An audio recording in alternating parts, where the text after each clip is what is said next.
गर्मी में एक पंखे में पूरा ससुराल। निभा चूल्हे पर खाना बना रही थी और पूरा ससुराल छत से लटके पंखे के नीचे झुंड लगाए बैठे थे। ओहो हो, इस बार तो एकदम दम घोटने वाली गर्मी है। लग भी नहीं रहा कि पंखा चल भी रहा है। माँ, इस बार की गर्मी के मौसम ने सारे रिकॉर्ड तोड़ दिए, इसीलिए हम जैसे गरीब की तो छोड़ो, अच्छे अच्छे लोगों की भी बुरी हालत है। और फिर हम सब तो एक पंखे में ही गुजारा कर रहे हैं। इतने में पसीने में भीगा हुआ सूरज आ जाता है। सीता ममता जताते हुए कहती है, सूरज बेटा आ गया तू। अरे देखो तो पसीने में कैसे सन गया है। रूही, पिंकू बच्चों, थोड़ी पंखे की हवा छोड़ दो, पिताजी को भी बैठने दो। दादी, मैं नहीं हटूंगा, मुझे गर्मी गर्मी लग रही है। इस रूही को हटने को बोलो। तू नहीं हटेगा तो जा, फिर मैं भी नहीं हटूंगी। कितने ढीठ हैं दोनों में से कोई भी हवा में से सरकने को राजी नहीं है। पता नहीं कैसे जिद्दी बच्चों को पैदा किया है। गर्मी से झुंझलाई सीता अपनी बहू को सुनाने लगती है। तभी दादिया सास कहती है, अरे ओ बहू, तू बच्चों की बात से उस बेचारी पर क्यों दाना पानी लेकर शुरू हो रही है। इतनी भयंकर गर्मी का मौसम हो रहा है, ऊपर से पंखा भी एक है, दिक्कत तो आएगी ही। जहाँ पूरा ससुराल पंखे में बैठा था, वहीं बेचारी बहू चूल्हे की जलती धाए धाए करती आग पर रोटी बना रही थी, जिससे वो पसीने में तरबतर हो गई थी। थोड़ी देर में निभा सबको खाना खिलाती है। आज तो काम करके मैं थक कर चूर हो गई हूँ, बस अब बिस्तर करना रह गया है, फिर तो सोना ही है। सब्जी बड़ी स्वादिष्ट बनी थी। मैं तो काफी रोटी खा गया। अब तो बस पंखे की हवा में बिस्तर पर लेट जाने का मन करता है। बस जल्दी से बिस्तर लगा देती हूँ ससुर जी, फिर आप सो जाइएगा। बहू के बिस्तर लगाते ही पूरा ससुराल जगह छेक लेता है और बहू के लिए जगह नहीं बचती। अब जाकर चैन पड़ा है। वो तो ठीक है, मगर गैस मत छोड़ना सूरज के बापू। आज तुमने 10-10 ठैया रोटी जो खाई है। अरे तुम भी गजब बेइज्जती करती हो भाग्यवान, सबके सामने शर्मिंदा कर देती हो। भाभी, आप खड़ी क्यों हैं? आकर सो जाइए। प्रीति अपने बगल में ही थोड़ी जगह बना देती है, जहाँ पूरा परिवार पंखे के नीचे सो जाता है। मगर खिड़की दरवाजे सब कुछ बंद होने की वजह से एक ही पंखे में पूरे घर में भभका मच जाता है। सबकी नींद हराम हो जाती है और सबसे पहले लड़ते झगड़ते दोनों बच्चे जाग जाते हैं। क्या हुआ पिंकू, अपना पैर उधर रख, मुझसे मत चिपक वरना मैं तेरे मारूंगी। अच्छा तो फिर मार के दिखाना, दिखाइयो जरा। दोनों कच्चे बच्चों को रात में भी चैन नहीं, क्या कचर कचर किया हुआ है। अच्छा खासा नींद पड़ गई थी। हाय तौबा तौबा, इस गर्मी ने तो आग लगा रखी है। तभी एकदम से चलते चलते पंखा चोई चोई की आवाज करने लगता है। तभी दरिया सास गर्मी से बदहवास हो जाती है। हे भगवान, ये पंखा हवा देने की बजाय गीत क्यों गाए जा रहा है। तभी एकदम से पंखे में शॉर्ट सर्किट हो जाता है और पंखा चलते चलते रुक जाता है। पूरे ससुराल की नजर पंखे पर ही लग जाती है। हे भगवान, ये जलने की बदबू पूरे घर में कैसे चल गई और पंखा चलते चलते रुक क्यों गया। लगता है पंखे का कंडेंसर फूक गया है।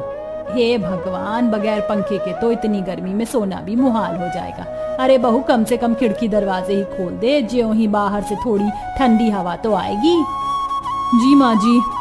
बहू दरवाजे खिड़कियां खोल देती है, लेकिन बगैर पंखे के घर के अंदर पूरा गरीब ससुराल पसीना पसीना हो जाता है। इतनी गर्मी में तो नींद पड़ने से रही।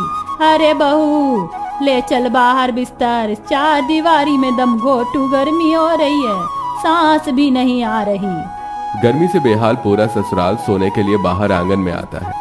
हाँ, कम से कम अंदर से थोड़ी तो राहत है बाहर में। अरे सो जाओ सब, देखो पत्ते तो हिल डुल रहे हैं। थोड़ी देर में हवा चलेगी तो नींद आ जाएगी। तभी एकदम से एक हवा का झोंका चलता है। ससुर राम प्रसाद बड़ा फेल है। हाय हाय हाय, ओ हो। तभी एकदम से हवा चलते चलते रुक जाती है और उनके आसपास मच्छर ही मच्छर भुनभुनाने लगते हैं, जिससे सास सीता किलस कर गुस्से में कहती है, लो खा लो भर भर कर पेड़ पौधों की हवा। जितने की यहाँ पर हवा नहीं बह रही, उतने तो मच्छर काट काट कर खा जाएंगे। चलो सब अंदर। सब उठकर अंदर घर में सोने जाते हैं तो कभी बाहर आते हैं। इसी में रात गुजर जाती है और सुबह ढल जाती है। रात भर गर्मी से न सो पाने की वजह से दोनों बच्चे दरवाजे के आगे बैठे बैठे सोने लगते हैं। तभी पड़ोसन प्रेमलता आ जाती है। अरे सीता बहन, निभा बहू, प्रीति, कहाँ हो सबके सब।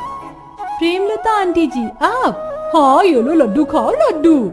तभी मुंह फुलाए हुए सास भी गर्मी से पसीना पोंछते हुए निकल कर आती है। क्या बात है बहन जी, ये लड्डू किस खुशी में बंटवा रही हो? पूछने पर पड़ोसन दिखावा करते हुए उसे चिढ़ाती है। और वो क्या है ना, कल ही मेरे बेटे स्पेशल 65,000 की बढ़िया एसी लगवाए हैं, तो सोचा सबका मुंह मीठा करा दूं। मगर तुम सब पसीने में नहाए धोए हुए क्यों हो? क्या हुआ? तुम्हारे घर का सालों पुराना खटारा पंखा नहीं चल रहा? पंखा तो रात में खराब हो गया था। इसे कहते कंगाली में आटा गीला होना। अरे किश्त पर एक पंखा कूलर ही ले आओ, बेचारे अपने संग संग बच्चों को भी मार रहे हो गर्मी में। पड़ोसन अपनी गरीबी और बेबसी पर ताना मार कर चली जाती है। अपनी गरीबी भरी किस्मत से रूठी हुई सास रो पड़ती है। देखा ये पड़ोसन जानबूझकर मुझे सुइयां चुभोने आई थी। पता नहीं ऊपर वाले और कितने जुल्म सितम ढाएगा। पता नहीं ये गर्मी का मौसम हम गरीबों के दरवाजे पर आता ही क्यों है। माँ तुम चिंता मत करो, मैं शाम तक पंखा बनवा लाऊंगा। सूरज काम पर जाते हुए पंखे की दुकान पर जाता है। भैया जी ये पंखा ठीक करवाना है। पंखे की घिसी हुई हालत को देखकर दुकानदार सड़ियल सा मुंह बनाकर बोला, ओ भैया कितना पुराना पंखा लेकर आया है भाई। इस मॉडल का पंखा तो अब चलता भी नहीं है और इसकी तो पंखुड़ी भी पूरी तरह से घिस गई है। अरे नया पंखा ले लो, ये देखो बजाज कंपनी का पंखा एकदम तूफान की तरह चलता है और ठंडी ठंडी हवा देगा, एकदम सुकून भरी नींद आएगी। इसी लालच में सूरज पंखे की कीमत पूछता है। दाम बताइए भैया पंखे का। 2500 का पंखा है, हाई क्वालिटी है। 2500? इतने तो मेरे पास नहीं है, आप 100-200 में इसी में कंडेंसर डाल दीजिए। जेब में ज्यादा पैसे न हो पाने की वजह से सूरज उसी पंखे को ठीक करवा कर घर ले आता है, जो कि पहले से भी ज्यादा धीमा धीमा चलता है। ना तो उस पंखे की हवा में किसी का पसीना सूखता और ना ही किसी को अच्छे से नींद आती। किसी तरह से मजबूरी में बेचारी गरीब बहू और ससुराल वाले टाइम काट रहे थे, मगर गर्मी की हद इतनी ज्यादा बढ़ जाती है कि सभी के शरीर में फोड़े फुंसी हो जाते हैं। दोनों बच्चे रात भर मचलते रहते हैं। माँ पूरे शरीर में चींटी काट रही है, सहला दो ना। हाँ बेटा सहलाती हूँ। माँ मुझे भी दर्द हो रहा, पंखे की थोड़ी भी हवा नहीं लग रही। पिताजी आप एक और नया पंखा ले आओ ना घर में। सचमुच अब तो इस गर्मी में एक पंखे में हम सबका गुजारा नहीं हो पाएगा। बेचारी बहू कभी अपने ससुराल वालों को पंखा फुलाती तो कभी डबडबाई आंखों से बच्चों की पीठ सहलाती। इसी समय उसकी पूरी रात गुजर जाती है और उसे आंख मूंदने का भी समय नहीं मिलता। एक दिन सुबह सुबह गर्मी से चक्कर खाकर वो गिर जाती है। भाभी क्या हुआ आपको? माँ भैया जल्दी आइए। अरे क्या हो गया? क्यों पूरे घर को हनुमान जी जैसे सर पर उठा रही है? माँ भाभी बेहोश हो गई हैं। है बहुरिया आंखें खोलना, प्रीति पानी ला दौड़कर। पानी के छींटे मारने पर निभा होश में आती है और सूरज डर के मारे रोते हुए उसे गले से लगा लेता है। निभा तुम ठीक हो? हाँ जी मैं ठीक हूँ, चिंता मत कीजिए। अब मुझे अपने परिवार के लिए मेहनत करनी होगी ताकि एक और पंखा लग सके घर में। घर परिवार का मुंह देखकर सूरज कड़ी गर्मी और धूप में दुगना काम करने लगता है। वो कई कई दिनों तक घर में नहीं जाता और हर रोज अपनी जेब में पंखे के लिए जोड़ रहे पैसों की गिनती करता है। अरे अभी तो बस इतने पैसे हुए हैं, मुझे थोड़े और की जरूरत है, फिर मेरे घर में पंखा लग जाएगा। यूं ही कुछ दिन गुजर जाते हैं और पैसे पूरे होते ही वो एक और नया पंखा खरीद कर घर लाता है। माँ, बाबा, दीदी, प्रीति देखिए मैं आप सबके लिए पंखा ले आया। पंखा देखकर गरीब ससुराल वालों का उतरा हुआ चेहरा खुशी और मुस्कुराहट से खिल जाता है। अरे वाह भैया, पंखा तो बहुत ही अच्छा है। अच्छा है, अब हम सबको एक पंखे में गुजारा नहीं करना पड़ेगा। सूरज सीलिंग फैन को छत से लगा देता है। बटन दबाते ही पंखा एकदम तूफान की तरह तेज तेज चलने लगता है और ठंडी हवा फेंकने लगता है। अरे वाह, कितनी रफ्तार में हवा दे रहा है पंखा। अब मेरा मन व्याकुल नहीं होगा। पूरा ससुराल घर में नए पंखे के आ जाने की खुशी में मगन था, मगर निभा का ध्यान अपने पति के जख्म खाए हाथों पर ही था।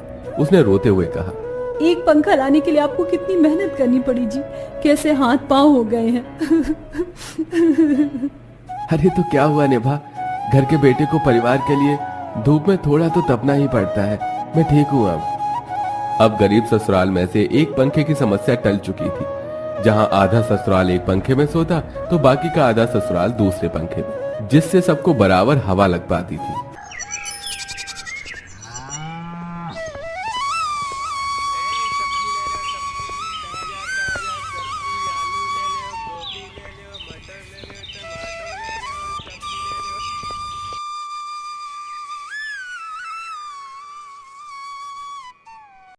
बाहर तो बहुत तेज बारिश हो रही है, अब मैं मजदूरी कैसे करने जाऊंगा। बाबा आप रुक जाइए, मौसम बहुत ज्यादा खराब है। मुझे तो समझ नहीं आ रहा, ये दिन पर दिन मौसम खराब होता जा रहा है। अगर ऐसे ही चलता रहा तो मजदूरी नहीं कर पाऊंगा और घर में खाने को एक दाना तक नहीं आ पाएगा। तभी बहुत तेज आंधी तूफान चलता है। अरे देखो जरा देखो, कितनी तेज तूफान चल रहा है। अरे महेश बेटा, तू झोपड़ी के ऊपर तिरपाल तो लगा कर आया था ना? हाँ बाबा, लगा दी थी तिरपाल। और उसके ऊपर तूने ईंटें रखी थी या नहीं? बाबा ईंट रखना तो मैं भूल गया। महेश के इतना कहते ही झोपड़ी के अंदर बारिश की वजह से पानी टपकना शुरू हो जाता है। हे भगवान महेश, तूने ये क्या किया? तुझे मैंने कहा था बारिश और तूफान तेज है, तुझे ईंटें रख देनी चाहिए थी। मुझे लग रहा है कि तिरपाल उड़ गई। चल चल मेरे साथ चल, अब तुझे मेरे साथ भीगते हुए मेहनत करनी होगी, नहीं तो पूरे घर में पानी ही पानी भर जाएगा। देवेश इतना बोल ही रहा था कि घर के अंदर वाकई छत से पानी टपकने लगा। हाँ पिताजी, आप सही कह रहे हो, चलो चलते हैं जल्दी से। दोनों बाप बेटा बारिश में बाहर निकलते हैं और झोपड़ी की छत पर तिरपाल को सही से लगाना शुरू कर देते हैं। अरे बेटा, ईंट को अच्छे से रखना, कहीं ईंट गिर न जाए। ठीक है पिताजी, सही सही रखूंगा। महेश इतना कहकर अच्छे से ईंट से तिरपाल को दबाने लगता है, जिससे छत ढक जाती है और झोपड़ी में पानी टपकना बंद हो जाता है। लेकिन इसी के चलते हुए बेचारे दोनों के दोनों बहुत बुरी तरह भीग जाते हैं। अरे चलो बेटा, बहुत ठंड हो रही है, बाहर घर में चलते हैं। चलो, बरसात में मौसम बिल्कुल ठंडा हो गया है। हाँ पिताजी, आपने बिल्कुल सही कहा, चलिए। जब दोनों बाप बेटा घर के अंदर आ जाते हैं तो मेघा उन्हें सूखा कपड़ा देती है और अपना शरीर पोंछने के लिए कहती है। आप लोग अपना शरीर पोंछ लो और सूखे कपड़े पहन लो, नहीं तो ठंड लग सकती है। मेघा के दिए हुए कपड़े दोनों पहन लेते हैं। तभी बीमार शकुंतला बिस्तर पर पड़ी हुई मेघा से कहती है, अरे बेटी, तूने खाने के लिए कुछ बनाया नहीं? माँ, मैं बारिश के रुकने का इंतजार कर रही हूँ। घर के अंदर खाना कैसे बनाऊंगी? सारे में धुआं ही धुआं हो जाएगा। मेरी दवाई का समय हो गया है और मुझे भूख भी लग रही है। ठीक है माँ, मैं कुछ करती हूँ। मेघा अपने सिर पर एक सफेद कट्टा रखकर बारिश से बचते हुए बाहर से कुछ ईंटें लाकर घर के अंदर ही छोटा सा चूल्हा बना लेती है और उसी पर खाना बनाना शुरू करती है। अरे बेटी, पूरे घर में धुआं ही धुआं हो गया है। पिताजी, खाना बनाना भी तो बहुत जरूरी था। मेघा जैसे तैसे करके जल्दी जल्दी खाना बना लेती है। वो खाने में नमक मिर्च वाले चावल ही बना पाती है। माँ, उठो, ये लो खाना खा लो। शकुंतला मेघा के हाथों से खाना खाती है। शकुंतला के पूरे शरीर को पैरालाइज हुआ था, जिसके कारण ना तो वो हिल सकती थी और ना ही वो उठ सकती थी। मेरी प्यारी बेटी, इतनी कम उम्र में तेरे ऊपर कितनी जिम्मेदारी आ गई। हम गरीबों का कुछ नहीं हो सकता है। इस गरीब झोपड़ी के अंदर हम कैसे कैसे दिन देखते हैं। कोई बात नहीं माँ, बच्चे समय के अनुसार बड़े होते हैं, लेकिन मैं समय से पहले बड़ी हो गई हूँ। आपको तो खुश होना चाहिए। मैं तो इस कदर लाचार हो गई हूँ कि तेरे सर पर हाथ रखकर तुझे आशीर्वाद भी नहीं दे सकती बेटा। शकुंतला की आंखों से आंसू निकल रहे थे। मेघा उसके आंसू पोंछकर अपनी माँ को हौसला देती है, जिसके बाद वो अपने भाई और पिता के साथ बैठकर खाना खाती है। बारिश होती ही रहती है, लेकिन बारिश रुकने का नाम ही नहीं लेती। खाना खाकर वो सभी सो जाते हैं। आधी रात के समय जिस तरफ शकुंतला का बिस्तर होता है, वहां पर पानी टपकना शुरू हो जाता है। अरे ये क्या, पानी टपक रहा है। मेघा, लगता है सो गई। अब मैं क्या करूं? ये पानी तो धीरे धीरे टपकता ही जा रहा है।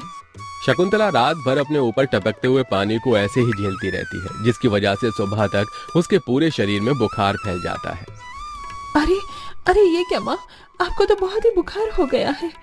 रात भर ये झोपड़ी की छत टपकती ही रही। मैंने तुम्हें उठाने की कोशिश की, लेकिन तुम्हारे तक आवाज नहीं गई। ये सुनकर मेघा को बहुत अफसोस होता है। वो सूखे कपड़ों पर अपनी माँ को सहारा लगाकर लिटा देती है और उनके कपड़े भी बदल देती है। लेकिन तभी अचानक से गांव में बाढ़ आ जाती है। अरे ये क्या हो, यहाँ तो पानी भर रहा है। अरे लगता है गांव में बाढ़ आ गई है। अरे हम लोग क्या करें? अरे बेटा महेश, अरे भाई, अपनी माँ को कंधे पर उठा, नहीं तो हम सभी बह जाएंगे। अरे पानी में कोई जुगाड़ करता हूँ बेटा। देवेश फौरन घर के बाहर जाता है। जहां वो आसपास देखता है उसे एक रेडी दिखाई देती है। देवेश उसे लेकर आता है जिस पर शकुंतला को लिटा देता है।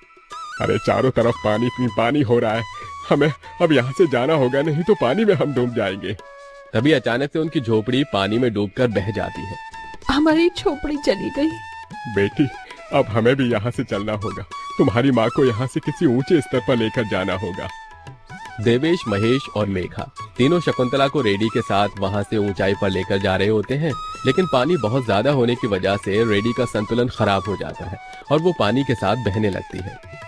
पिताजी, माँ रेडी के साथ पानी में बहते हुए जा रही है। हे भगवान, अब हम लोग क्या करें? अरे हम लोग भी डूब रहे हैं। कोई सहारा मिलेगा तो हम यहाँ से बाहर निकल पाएंगे, नहीं तो पता नहीं आज क्या होगा। हे भगवान, कोई हमारी मदद करो।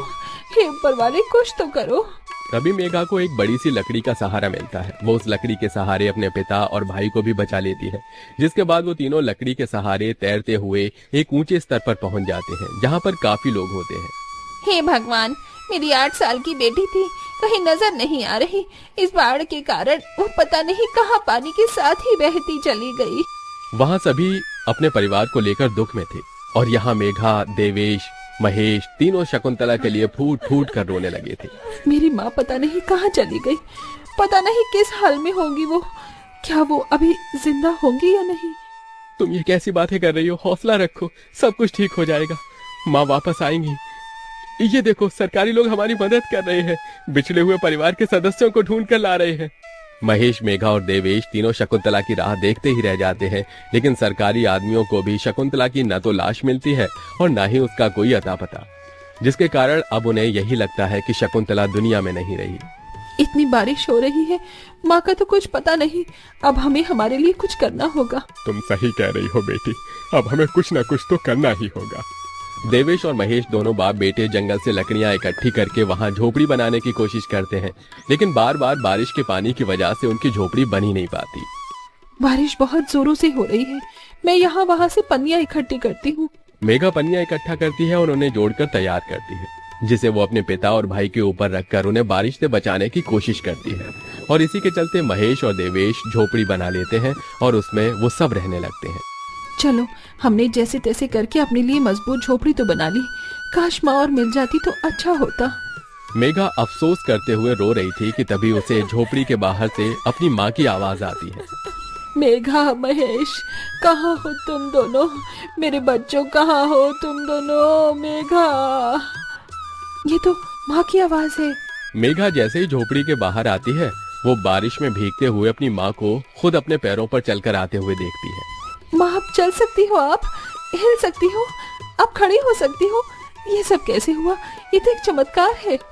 बहते बहते पता नहीं मैं कहाँ पहुँच गई थी और बेहोश हो गई थी। जब होश आया तो हाथ पैर अपने आप काम करने लगे थे। फिर तो मैं ढूंढते हुए यहाँ तक आ गई। ये भगवान का चमत्कार ही था। हमारी झोपड़ी भी टूट गई। भैया और पिताजी ने दोबारा झोपड़ी बनाई है और इस बार बहुत मजबूत झोपड़ी है। एक बूंद भी नहीं आ रहा अपनी झोपड़ी के अंदर। माँ, चलो हम सब एक साथ पहले की तरह रहेंगे। शकुंतला को सही सलामत देखकर महेश और देवेश दोनों बहुत खुश होते हैं। वो सभी एक दूसरे को गले से लगा लेते हैं। इस तरह बारिश में भी गरीब की झोपड़ी उनके काम आती है और वो उसी में अपना गुजारा करते हैं। बरसात खत्म होने के बाद महेश और देवेश दोनों मिलकर काम करते हैं और पैसे जोड़कर अपने लिए पक्का मकान बना लेते हैं, जिसके चलते अब शकुंतला भी अमीर घर की कोठियों में काम करके कुछ पैसे जोड़ती है और धीरे धीरे घर की परेशानियों को खत्म कर देती है। अब वो सभी एक साथ खुशी खुशी रहने लगते हैं।